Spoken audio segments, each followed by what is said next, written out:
추출 분량에 대해 발표해야 하겠습니다. 탐구 동기는 중학교 때 체험을 통해 이런 분야가 있다는 것을 알게 되었다. 이 분야를 알게 된 후 추출 분량에 대해 조사를 하다가 독학으로 추출 분량 대여를 구매하며 영상을 보면서 추출 분량을 시작하게 되었다. 탐구 과정 추출 분량 과정은 국가 자격증을 따야 하며 탐구 결과는 체험하여 못 가서 직접 추출 분량 대여를 사서 영상을 보면서 따야 하며 연습하고 있다.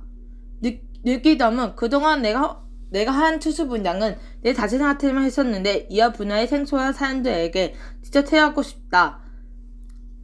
추출 분량 독학하기에 한계가 있는 것 같아서 고등학교 2학년 때 MBC 아카데미 뷰티스쿨에서 대대어 배우고 싶다. 다음에 탐구하고 싶은 내용은 그동안 손이나 손등에만 연습해봤는데 얼굴 등 다른 곳에서 추출 분야 영상 보면서 배우고 싶다.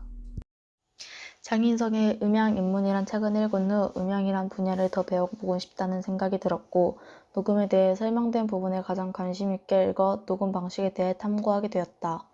녹음 방식은 어디에 쓰이는지에 따라 다양했다.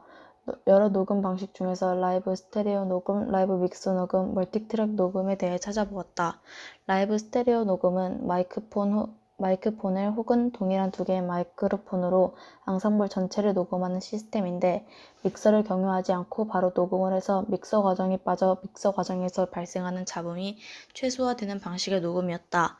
다음으로 라이브 믹스 녹음은 마이크로폰을 각 악기마다 또 필요한 섹션마다 설치해서 믹서를 거쳐 녹음기에 녹음하는 방식인데 이전에 라이브 스테레오와는 믹서를 거치느냐 거치지 않느냐의 차이가 있었다. 이 라이브 믹스 녹음은 주로 라이브 공연이나 방송에서 많이 사용된다. 마지막 멀티트랙 녹음은 라이브 믹스처럼 많은 마이크로 섹션마다 설치해서 믹서를 통해 멀티트랙 녹음기에 저장하고 그 저장된 걸 가지고 음색 조정, 볼륨 조정을 통해 좀 더 세밀하게 사운드를 만들 수 있는 녹음 방식이다. 원하는 대로 원하는 악기 트랙마다 믹싱 조정이 가능해서 거의 모든 대중음악 녹음 방식에 사용된다. 녹음 방식이 생각보다 훨씬 다양했고 영화의 소리를 녹음할 때, 대중음악 같은 노래를 녹음할 때, 또는 악기, 오케스트라 등을 녹음할 때 모두 다른 녹음 방식으로 녹음을 한다는 것을 알게 되었다. 다음에는 녹음 후 편집하는 과정에 대해 탐구해보고 싶다는 생각이 들었다. 개인 IR 주제는 힙합 아티스트들이 전하고 싶은 내용과 가치관이 사람 혹은 사회에게 미친 영향입니다. 진로 독서를 하며 관심이 커졌고 더 알아보고 싶은 마음이 생겼기 때문에 이 주제를 선정하게 되었습니다. 시장에서 아티스트는 정말 많기 때문에 시장에서 큰 역할을 미친 아티스트를 알아보겠습니다. 저스티스는 자신의 정규 앨범을 내고 자신의 이미지를 바로잡았고 8번 트랙에서 염세적인 사고를 내세워 모순적인 아티스트를 비판하고 이후 9번 트랙에서 시야를 넓혀 사회, 제도, 언론 등을 비판하는 태도를 드러냅니다. 그 후 팔로알토와 같이 작업한 앨범에서도 특히 10번 트랙에서는 피처링을 참여한 모든 아티스트가 사회의 모순과 문제점을 하나하나 따지며 비판하는데도 불구하고 대부분은 드러나는 모습만 보고 광범위하게 영향을 끼치지 못한 것 같습니다. 안녕하십니까. 이번 개인 IR 매너리즘을 강요하는 학교라는 주제로 발표를 하게 된 강효지입니다. 앞서 이번 개인 IR의 요약을 말씀드리자면 자신이 매너리즘에 빠진 사실을 알게 된 교사와 이 교사에게 자극을 주기 위하여 방안을 마련하지만 자극은커녕 매너리즘을 강요할 뿐인 학교에 관해 조사하고 탐구하였습니다. 먼저 저는 1학기 때 교사의 독서라는 책을 읽으며 학교라는 시스템과 교사의 선택이 매너리즘을 강요한다는 정보를 알게 되었습니다. 저는 여기서 수동적인 지식 습득으로 끝날 것이 아니라 저의 신념 혹은 가치관을 확고히 만들기 위하여 탐구를 결심하게 되었습니다. 덧붙여 책에서 흘리듯이 언급한 부분을 혼자 고민하고 탐색하는 것으로써 책의 내용을 더 깊이 있게 이해할 수 있다고 생각하였습니다. 본격적으로 탐구 내용을 말씀드리자면 학교 안팎에서 교사들은 학교와 매너리즘에 대해 되돌아보고 있습니다. 그 사례로 소년의 교사와 김상우 교사가 있습니다. 이들처럼 교사는 이미 이 문제를 자각하고 있음에도 불구하고 학교는 여전히 교사가 매너리즘에 빠지게끔 강요하고 있습니다. 학교 측에서는 이러한 매너리즘을 빠진 교사를 자극하기 위하여 교원평가 제도를 도입하였지만 이는 실효한 지 오래입니다. 교사에게 날마다 당장 해야만 하는 수십 개의 중요한 업무를 주고 교원평가 제도라는 이름 하에 이루어지는 경쟁구도 조장을 하고 있는 학교입니다. 따라서 학교는 매너리즘에 빠진 교사들을 위해 여러 가지 자극을 주고 있지만 그에 따른 아무런 성과가 없다는 것입니다. 교사들은 이러한 자극이 아닌 자기 성찰 혹은 코로나19의 영향으로 인하여 매너리즘에 빠진 자신을 발견하고 있습니다. 이것은 위인은 있지만 위인의 제자는 없는 셈입니다. 저는 이번 탐구를 통하여 학교의 시스템에 지속적인 변화가 필요하다고 생각했습니다. 또한 학생을 비롯하여 교사와 다른 이들의 꾸준한 관심도 필요하다고 느꼈습니다. 이상으로 저희 발표를 마치겠습니다. 감사합니다. 개인과 사회 1학년 2반 5번 고다현. 책 프레임에 보면 자신이 타인에게 주는 영향은 강하지만 자신은 철저하게 자신의 영향력에 눈을 감고 있다고 말한다. 그렇다면 개인이 사회에 미친 영향이나 사회가 미친 영향, 개인과 사회에는 어떤 관계가 있을지 어떻게 바라봐야 할지 궁금해서 조사해 알아보기로 했다. 1. 사회 구조와 개인은 어떤 영향을 주고받을까? 개인은 사회적으로 구조화된 행동을 함으로써 안정된 사회생활을 할 수 있고 사회는 질서와 안정을 유지할 수 있다. 또한 사회 구조를 통해 다른 개인의 사회생활을 예측할 수 있다. 사회 구조는 개인의 자유로운 행동을 제한하기도 한다. 그리고 사회적으로 구조화된 행동을 하지 않는 사람은 비난을 받기도 하는데 이는 사회 구조가 개인에게 강제력을 행사할 수 있다는 것이다. 사회 구조는 개인의 행동에 미치는 영향이 매우 크고 개인은 사회 구조의 영향에서 자유롭기 어렵다. 그러나 사람들은 사회 구조에 종속되어 있지만은 않고 시민혁명처럼 기존의 사회 구조에 저항하거나 그것을 바꾸고자 하는 개인이나 집단의 행동이 있었고 그 결과 사회 구조가 바뀌기도 했다. 사회 구조는 사람들의 가치관, 행동의 변함에 따라 자연스럽게 바뀌기도 한다. 2. 개인과 사회를 어떻게 바라봐야 할까? 사회 실제로는 사회가 개인의 외부에 실제로 존재하고 개인의 특성과는 다른 사회 자체의 독자적인 특성이 있다고 보는 관점이다. 사회 실제론에 따르면 사회는 개인의 단순한 합 이상의 실체이고 개인에게 큰 영향력을 행사한다. 따라서 개인은 단지 사회를 이루는 구성 요소에 불과하고 사회 구성원인 개인의 사고나 행위는 사회의 영향에서 벗어날 수 없다고 한다. 사회 실제로는 사회 문화 현상의 분석에서 사회 제도나 사회 구조적인 측면을 중시한다. 하지만 개인의 주체적이고 능동적인 사고와 행위의 측면을 관과하는 한계를 지닌다. 사회 명목론은 사회가 개인의 외부에 별도로 존재하는 것이 아니라 단순히 이름만으로 존재한다고 보는 관점이다. 사회 명목론에 따르면 사회는 개인의 단순한 집합체일 뿐이고 실제로 존재하는 것은 개인뿐이다. 또한 개인은 자신의 의지에 따라 행동하고 사회 구속을 받지 않는다고 보고 개인의 자유 및 능동성과 주체적인 행동이 사회에 미치는 영향력이 크고 사회의 여러 가지 특성은 사회 구성원인 개인의 특성에 따라 결정된다고 본다.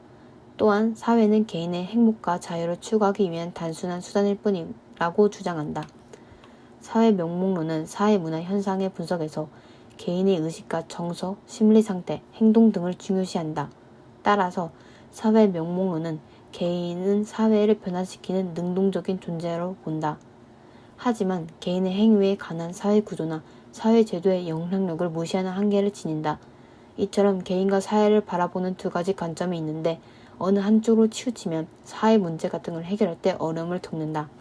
따라서 사회 문화 현상을 제대로 이해하고 여러 가지 사회 문제를 올바르게 해결하기 위해서는 사회 실제론과 사회 명목론을 조화롭게 취하여 균형 잡힌 시각으로 사회를 바라봐야 한다. 결론을 내리면 개인과 사회는 서로 밀접한 관계를 가지고 영향을 주고받는다. 그리고 개인과 사회를 볼 때는 균형 잡힌 시각으로 바라봐야 하고 그렇게 바라봤을 때 사회 문제를 해결하거나 이해하는 등 올바르게 바라볼 수 있는 것 같다. 개인 IR을 통해 개인과 사회의 영향, 관계, 바라보는 방향들을 알았다. 내가 탐구하고 싶었던 내용들을 찾아가면서 여러 가지 정보도 알았고 사회 실제론, 사회 명목론과 같은 이론들도 알게 되었다. 또 탐구하는 과정에서 여러 이론 같은 게 나오면서 조금 어렵기도 했지만 전문적이고 자세하게 알게 해주는데 도움이 되었고 탐구 주제에 적절한 정보를 알았다. 개인과 사회의 관계는 중요하다는 것과 바라보는 관점을 알게 됨으로써 사회 문제 같은 걸 뉴스나 기사로 접하게 되면 신중을 가해서 균형 있는 시각으로 잘 봐야겠다는 다짐을 했다. 1학년 2반 6번 고민경입니다. 이제부터 예술 교육의 중요성에 대한 발표를 시작하겠습니다.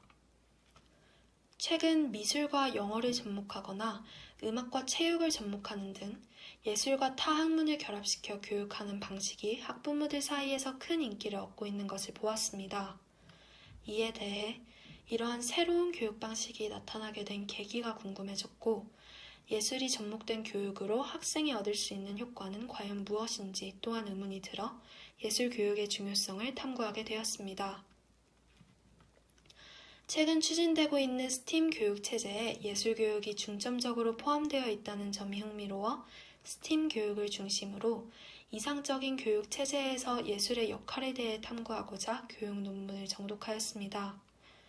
영재교육연구 태진미 교수의 학술 논문 창의적 융합 인재 양성, 왜 예술 교육에 주목하는가에 의하면 대한민국의 스팀 교육 체제는 A에 해당하는 아트, 즉 예술이 가미되어 미국의 스템, 과학기술 융합 교육 체제와 차별화됩니다.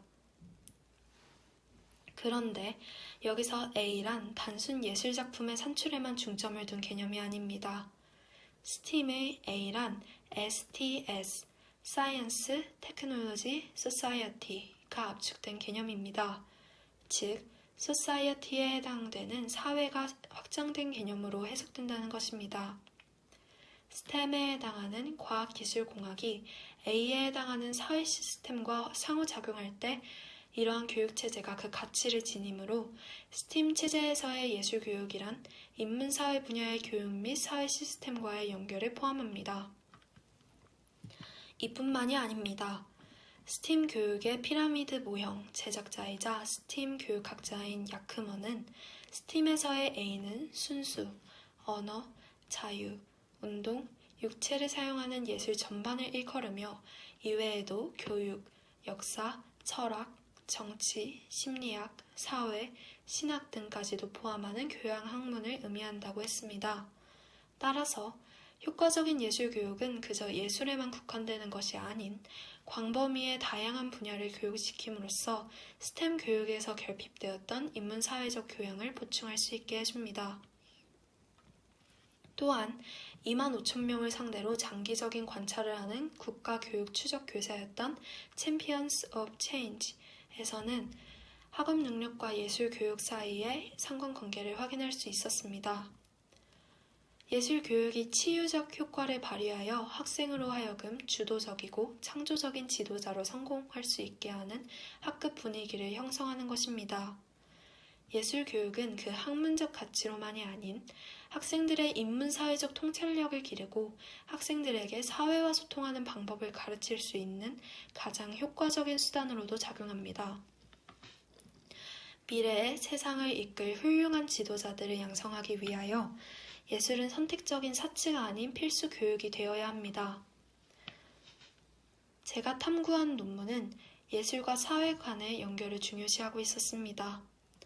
사회성을 기르는 덕목으로 예술이 필수적이라는 것입니다. 그러나 모순적이게도 역사적으로 부유층의 사치로 여겨져 왔던 예술 문화가 어떻게 사회 전반에 대중화되었는지 그 계기를 알고 싶어졌습니다. 따라서 다음에는 예술의 대중화 과정에 대해 탐구하여 보고 싶습니다. 감사합니다. 저의 주제는 약의 존재와 과정입니다. 요약한 본문 내용은 약이 어떤 과정을 통해 발전하게 되었으며 어떤 성공과 실패를 겪어 현재에 이르게 되었는지 호기심이 생기게 되어 탐구를 통해 그 과정을 알아가고자 하는 것이 동기가 되었습니다. 책을 참고하여 약의 역사와 어떻게 발견하였으며 현재에는 어떤 방식으로 개발되어 진화했는지 그 과정을 탐구하였고, 그 중에서 자주 일상생활을 할 때 접하는 항생제와 진통제를 탐구하였으며, 그 외의 참고자료로 위키백과와 지식백과를 참고하여 탐구하였습니다. 페니실린계 항생제에 탐구한 결과 19세기 전염병의 원인이 세균에 의해 생긴다는 것을 기초로 20세기 초 독일 과학자가 병을 일으키는 미생물만 제거하는 살균제를 개발하였습니다.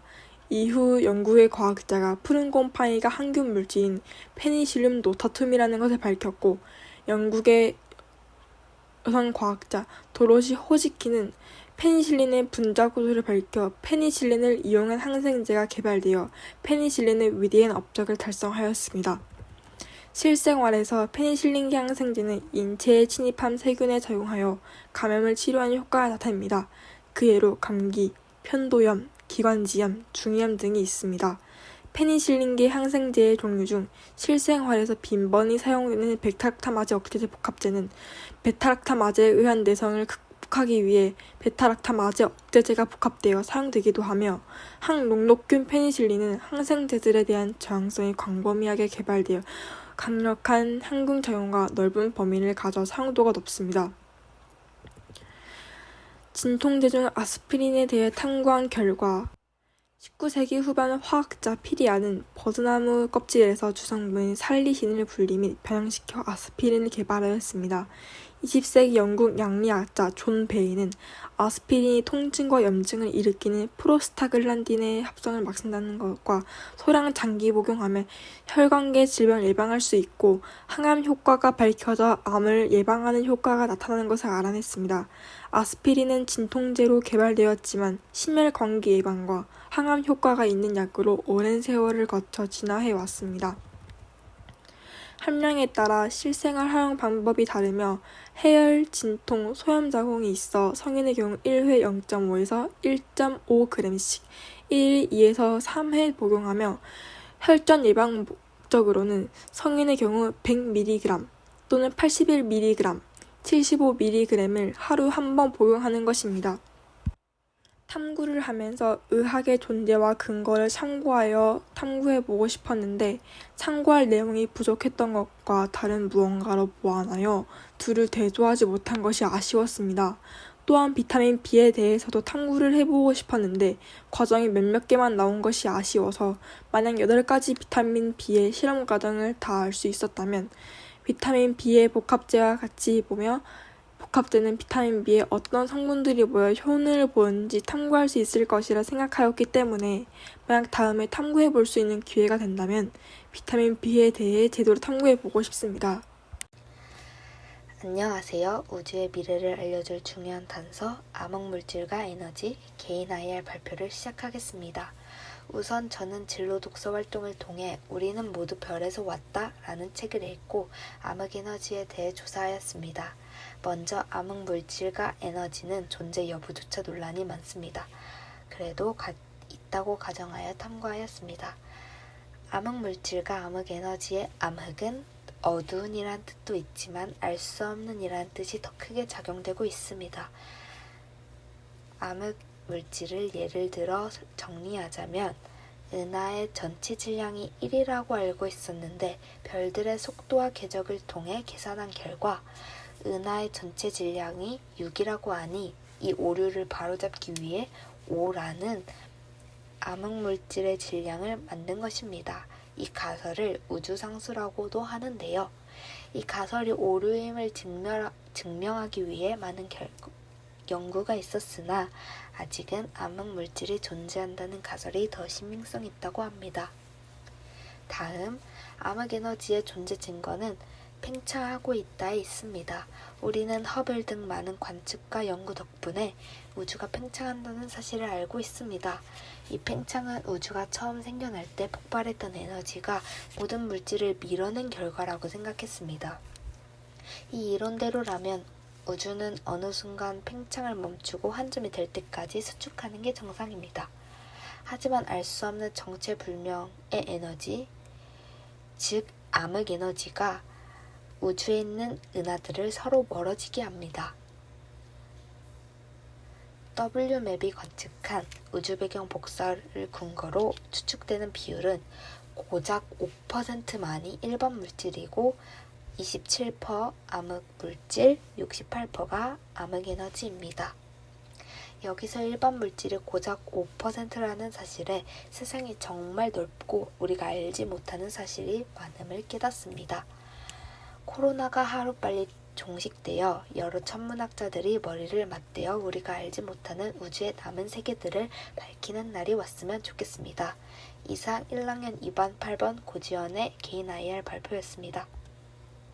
안녕하세요. 1학년 2반 9번 김다연입니다.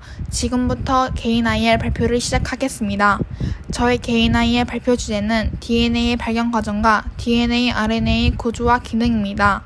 이 주제를 탐구하게 된 동기는 과학 시간에 생명과학을 배우며 DNA와 RNA의 구조와 기능에 대해 배운 후 DNA가 어떻게 발견되었을까라는 의문이 생겼습니다. 이후 진로 독서를 읽으며 책에 나온 DNA 발견 과정을 읽어보았지만 궁금증을 다 해소하지 못해 DNA 발견 과정에 대한 내용을 주제로 선정하게 되었습니다. 또한 배운 내용보다 자세히 DNA와 RNA의 구조에 대해 추가적으로 알고 싶었고, 이를 통해 DNA와 RNA의 공통점과 차이점을 알아보고 싶었습니다. 첫 번째로 DNA 발견 과정에 대해 설명드리겠습니다. 1960년대 스위스 화학자인 프리드리히 미셰르가 처음 DNA를 발견하였습니다. 독일에서 활동하던 미셰르는 병원에서 수술한 환자의 붕대에 묻은 고름에서 백혈구 세포를 채취하고 단백질을 추출하던 중이었습니다. 그런데 인산 성분이 매우 높고 단백질 분해 효소로 분해되지 않은 물질을 발견하게 되었습니다. 당시 미셰르는 이 물질을 뉴클레인이라고 이름을 붙였습니다. 이것이 우리가 알고 있는 DNA입니다. 이후 리처드 알트만은 이것의 이름을 헥산으로 정정하였고, 헥산은 정밀한 화학적 구성이 알려진 후에 DNA와 RNA로 구분되었습니다. 이후 DNA 발견보다 앞섰던 멘델의 유전 법칙이 과학자들 사이에서 주목받기 시작했고, 유전에 대한 이론적 기초가 세워졌습니다. 과학자들은 유전자의 정체가 무엇인지에 대해 깊이 생각하였습니다. 20세기 초까지도 염색체를 구성하는 두 가지 요소, 단백질과 DNA 중 단백질이 유전자를 구성하는 주요 물질일 것으로 추측되었습니다. 아데닌, 구아닌, 사이토신, 그리고 타이민의 네 가지 물질로만 구성된 DNA는 유전 정보로 사용되기에 너무 간단해 보였지만, 단백질은 20가지의 아미노산이 다양하게 조합되어 있어 복잡한 유전 현상을 설명하기에 적합했기 때문입니다. 그러나 1944년에 미국의 미생물학자 오스왈드 에이버리의 폐렴유균 형질 전환 실험과 여러 감염 실험을 통해 DNA가 유전 물질을 포함하는 분자라는 것이 밝혀졌습니다. 두 번째로 DNA 이중나선 구조 발견 과정입니다. 1952년 초 프랭클린은 DNA 선명한 X선 회전 사진을 찍는 데 성공하였습니다. 이 사진에는 DNA 나선형 구조가 결정적으로 드러나 있었는데 1954년 제임스 왓슨이 프랭클린의 X선 회절 사진을 우연히 보게 되었습니다. 이후 제임스 왓슨과 프랜시스 크릭은 프랭클린의 X선 회절 사진을 보고 DNA가 이중나선 구조를 하고 있을 것이라는 자신들의 생각에 확신을 가지게 되었습니다. 왓슨과 크릭은 DNA 모형을 제작하기 시작하였고, 기본적인 이중나선 구조 모형이 만들어지고 난 후 마침내 최종 DNA 이중나선 구조 모형을 만들어내는데 성공하였습니다. 세 번째로 DNA 구조와 기능에 대해 설명하였습니다. DNA 구조에는 화학적 구조와 물리적 구조가 있는데, 화학적 구조는 DNA는 뉴클레오타이드를 기본 결격으로 하는 선형 중합체로 구성되어 있습니다. 뉴클레오타이드는 염기, 당, 인산 분자가 1대1대1로 공유 결합된 형태로 구성되어 있습니다.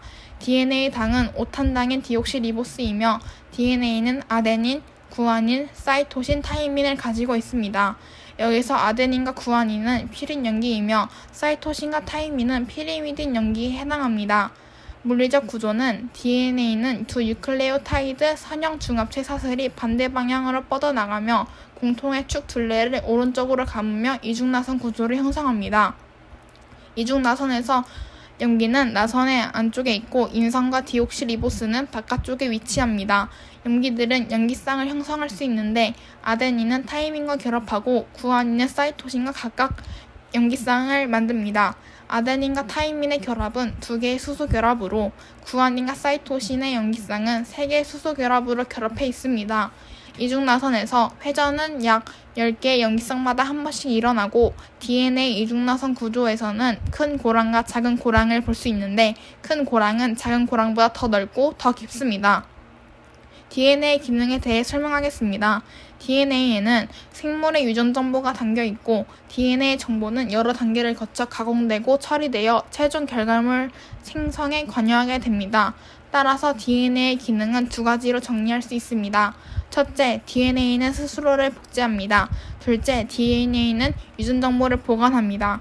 DNA에서 유전 정보는 아데닌, 구아닌, 사이토신, 타이민의 연기를 가진 네 종류의 뉴클레오타이드가 다양하고 반복적인 순서로 결합되어 연기 서열이 다양한 DNA가 만들어집니다. 유전 정보는 DNA 연기 서열에 저장되므로 연기 서열에 따라 서로 다른 유전 정보가 저장될 수 있습니다. 다음으로 RNA 구조와 기능에 대해 설명하겠습니다. RNA 구조는 RNA를 구성하는 기본 단위는 뉴클레오타이드입니다. RNA의 당은 5탄당인 리보스이며 RNA는 4가지 종류의 연계를 가지고 있습니다. DNA와 공통적으로 아데닌, 구아닌, 사이토신이 있고 DNA에 있는 타이민 대신 유라실이 존재합니다. 아데닌과 구아닌은 퓨린 염기, 사이토신과 유라실은 피리미딘 염기입니다. 염기 사이에는 수소 결합을 할 수 있는데 사이토신과 구아닌, 아데닌과 유라실이 상보적인 결합을 합니다. RNA의 화학 구조는 DNA와 매우 유사하지만 이중가닥인 DNA와 달리 단일 가닥 분자이며 훨씬 더 짧은 뉴클레오타이드 사슬로 이루어져 있습니다. RNA의 기능에 대해 설명드리겠습니다. RNA에는 다양한 종류의 RNA가 있는데 각각의 RNA마다 기능이 다릅니다. 전령 RNA는 세포에서 단백질 합성이 일어나는 장소인 리보솜으로 유전자 정보를 운반하고 전령 RNA 암호화 서열에 따라 생성되는 단백질의 아미노산 서열이 결정됩니다. 운반 RNA는 80개 정도의 뉴클레오타이드로 이루어진 작은 RNA입니다. 변역 과정 동안 단백질 합성이 일어나는 리보솜에서 아미노산을 폴리펩타이드 사슬로 전달하는 역할을 합니다. 여기서 폴리펩타이드란 수많은 아미노산이 펩타이드 결합으로 연결되어 긴 사슬 모양을 이룬 것입니다. 발표를 마치기에 앞서 결론과 느낀 점을 말씀드리겠습니다. 결론적으론 DNA는 여러 실험을 통해 유전 물질을 포함한 분자라는 것이 밝혀졌고 이중나선 구조는 X선 회줄 사진을 통해 모형을 만들어 발견하게 되었습니다. DNA는 이중나선 구조이며 유전 정보를 저장하는 기능을 수행하고 RNA는 DNA와 공통적인 연계를 갖기도 하며 다른 종류의 연계를 가지고 있기도 하고 종류마다 각각의 기능이 다릅니다. 탐구를 하며 궁금했던 것들을 다 해소하게 되었고 DNA에 대해 자세히 조사를 해보니 과학자들이 처음에는 단백질의 유전 정보를 저장하는 물질이라고 생각했다는 점이 흥미로웠습니다. 탐구를 하며 생명과학에 대한 흥미가 더욱 커졌고 탐구한 내용을 직접 적은 것을 보니 성취감이 느껴졌습니다. 다음에는 DNA가 어떻게 유전 정보를 저장하는지와 DNA를 이용한 기술에 대해 탐구해보고 싶다는 생각이 들었습니다. 이상으로 개인 IR 발표를 마치겠습니다. 감사합니다. 영국 보수당의 역사와 보수당이 건재한 이유. 영국의 보수당은 세계에서 가장 오래된 정당으로 영국 의회의 탄생과 함께 발달한 정당이다. 보수당은 토리당으로부터 유래되었고 많은 유명하고 존경받는 위인들을 총리로 선출하면서 현재까지도 건재한 정당이다. 영국의 보수당 외에도 노동당, 스코틀랜드 국민당 등이 있지만 그 당과는 차별화된 점으로 가장 많은 지지를 받고 있다. 영국은 최초의 시민혁명 발생지이며 현 민주주의 국가를 이끄는 선두주자이다. 이번 탐구를 통해 영국의 가장 유명한 의회 정치와 그중 대표적인 보수당, 그 외 다른 정당들에 대해 알아보며 영국의 정치에 대해 자세히 배우려 한다. 보수당의 역사. 보수당은 생겨난 시점을 정확히 알 수 없지만 영국 의회 정치의 발전과 함께 생기고 발전해왔다. 정당 정치의 기원에 대한 다양한 시각이 존재하지만 그중 일반적으로는 시민혁명과 크롬웰 통치를 거치고 난 이후인 왕정 복구 시기에 발생한 국왕과 의회 간의 갈등 과정에서 보수당을 포함한 영국 정당 정치의 등장으로 본다. 그 후 찰스 2세의 의회 해산 이후 뒤늦게 개원한 의회는 두 가지의 정파로 분열되었다. 두 정파 중 가톨릭 신자인 제임스를 국왕직에 오르도록 지지한 토리당이 보수당의 기원이라 할 수 있다. 현재의 보수당으로 불리게 된 것은 1832년 개혁법을 둘러싼 갈등 속에서 오래된 명칭 토리를 버리고 보수당으로 알려지게 되었다. 보수당은 영국 제국주의 시대의 벤저민 디즈레일리, 제2차 세계대전의 윈스턴 처칠, 신자유주의의 마거릿 대처 등을 영국 총리로 선출하며 여전히 건재하다. 영국의 다른 정당들, 노동당, 보수당.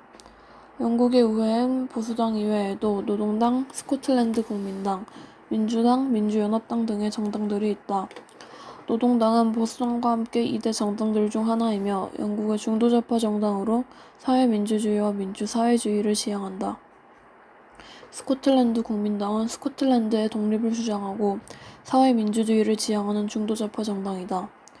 보수당은 보수주의와 영국 연합주의를 지향한다. 현재 가장 많은 의석을 가지고 있는 당은 보수당으로 과반수가 넘는 의석을 가지고 있다. 보수당과 2대 정당인 노동당은 보수당 다음으로 가장 많은 의석을 가지고 있지만 보수당보다 현저히 적게 가지고 있다. 이렇게 노동당이 보수당보다 적은 지지를 받고 있는 이유는 일단 당에서 항상 큰 역할을 하는 노동조합원들은 일반적으로 정치 이론에 대해 흥미가 없다. 조합들은 이념보다는 관습을 중시하는 경향이 있다. 노동조합의 법적 권한과 산업체에 대한 보호법, 그리고 실업, 건강의 수약과 노령에 대비한 노동자 보호법의 중요성만이 강조되어 정치 전반을 담당하기엔 무리가 있다. 반면에 보수당은 세계에서 가장 오래된 정당임에도 애것을 지키며 변화를 거부하지 않고 점진적이고 온건한 변화를 선호하면서 여전히 굳건히 경쟁력 있는 세계 보수 정당의 흐름을 주도하고 있는 정당으로 자리매김하며 다른 정당들보다 더욱 안정성 있고 많은 지지를 받는다. 현 영국의 의회 정치의 중심은 여전히 보수당을 중심으로 돌아간다. 보수당은 몰락과 재기를 반복하며 가장 강한 정당이 되었다. 이번엔 보수당을 중심으로 해서 보수당의 역사를 간략히 하고 다른 정당들에 대한 내용을 더욱 간략히 다뤘지만 스코틀랜드 국민당에 흥미가 생겨서 더욱 조사해보고 싶다.